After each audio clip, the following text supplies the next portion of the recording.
এ ভাই চুপ করতে হবে, নাহলে তোরা বক্তব্য দে আমি যাই। হ্যাঁ, তোরা বক্তব্য দে আমি যাই, চুপ। বগুড়ায় এক ব্যতিক্রম ধর্মীয় অনুষ্ঠানে বক্তব্য দিতে গিয়ে রসিকতা করলেন প্রধানমন্ত্রী তারেক রহমান। তিনি বলেন, আরে খিদা পাইছে তো আমার, বাপের বাড়িতে খাইতে দিবেন না নাকি বাড়িতে? আজ বিকেল ৩টার দিকে কলেজ মাঠে ফ্যামিলি কার্ড বিতরণ কার্যক্রমের দ্বিতীয় পর্যায়ের উদ্বোধন করেন তিনি। অনুষ্ঠানে সহসভাপতিত্ব করেন সমাজ কল্যাণমন্ত্রী এ.জেড.এম জাহিদ হোসেন। বিশেষ অতিথি হিসেবে উপস্থিত ছিলেন প্রধানমন্ত্রীর স্ত্রী জোবাইদা রহমান।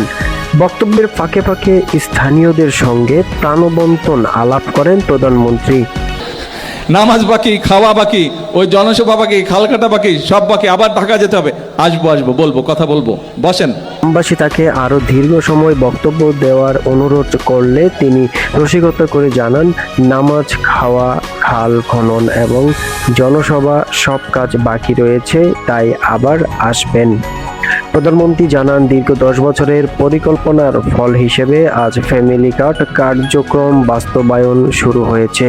আগামী 30 তারিখের মধ্যে 23টি উপজেলায় নারীদের হাতে এই কার্ড তুলে দেওয়া হবে।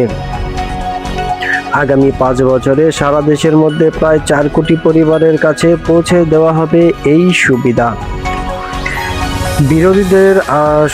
বিরোধীদের সমালোচনার জবাবে তিনি বলেন, পাচার হওয়া জনগণের টাকা উদ্ধার করেই এসব পরিকল্পনা বাস্তবায়ন করা হবে।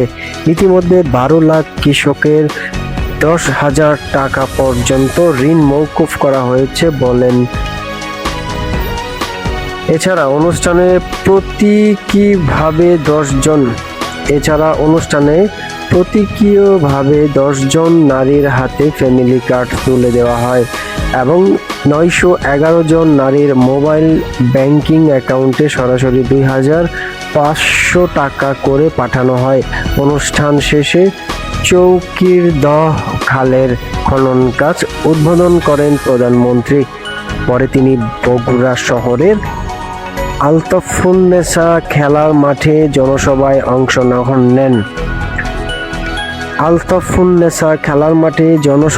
অংশ নেন। এটাই ছিল আজকের বিশেষ প্রতিবেদন।